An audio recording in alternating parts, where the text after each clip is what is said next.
अस्सलाम वालेकुम बिस्मिल्लाहिर्रहमानिर्रहीम अल्लाहुम्मा सल्ली अला मुहम्मदिन। आज जो रेसिपी हम आपसे शेयर करने जा रहे हैं वो ओजरी की सफाई करने जा रहे हैं। ठीक है, जो हमने ले ली है ओजरी, देखिए कितनी इस तरह से है। इसको बिल्कुल हम बहुत ही ज़बरदस्त और इसको बहुत ही अच्छे से साफ़ करेंगे। इसमें हम डालेंगे लस्सी, अजवाइन और इसमें लेमन का इस्तेमाल करेंगे, जिससे हमारी जो है ये ओजरी बिल्कुल साफ़ और बदबू से पाक हो जाएगी और खाने वाली और मज़ेदार सी बन जाएगी। हम इसी तरह से लेमन काट के ऊपर इस तरह से लगा देंगे अच्छी तरह से।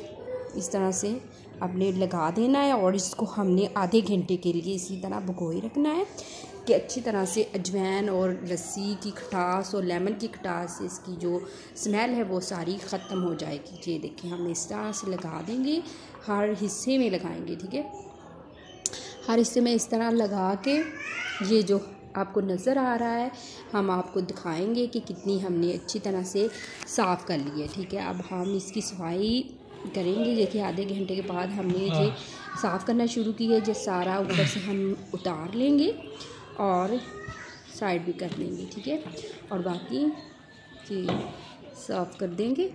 ये वाटर है जो हमने साफ़ किया है। जो अब हम साफ़ पानी में इसे अच्छी तरह से कर लेंगे। ठंडा पानी हो, साफ़ पानी हो, उसमें हम इसे खंगाल लेंगे अच्छी तरह से। 3 दफ़ा आप ऐसे करें और माशाल्लाह से हमारी जो ओजरी है वो बहुत ही परफेक्ट और बहुत ही ज़बरदस्त साफ़ हो चुकी है।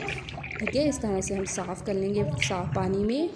ये देखिए माशाल्लाह से हमारी जो ओजरी है बिल्कुल साफ़ हो चुकी है। आप इस रेसिपी को हम इसके पीसीज भी करेंगे। ठीक है, पीसीज भी हम छोटे छोटे कर लेंगे। और आप इस अगर आपको ये रेसिपी अच्छी लगी हो लाइक कर दीजिएगा, शेयर कर दीजिएगा, कमेंट्स में अपनी राय का इज़हार ज़रूर कीजिएगा कि आपको ये रेसिपी कैसी लगी। अगर आप हमारे चैनल पे नहीं हैं तो हमारे चैनल को भी सब्सक्राइब कर दीजिएगा। ठीक है जी, हम ये सारा ये जो है इसका कोई नहीं है, हमने साफ़ कर लिया बिल्कुल अच्छी तरह से। अल्लाह ताला के दस्तरखान को रहमत व बरकत खुशी से भर दे। अल्लाह हाफ़िज़।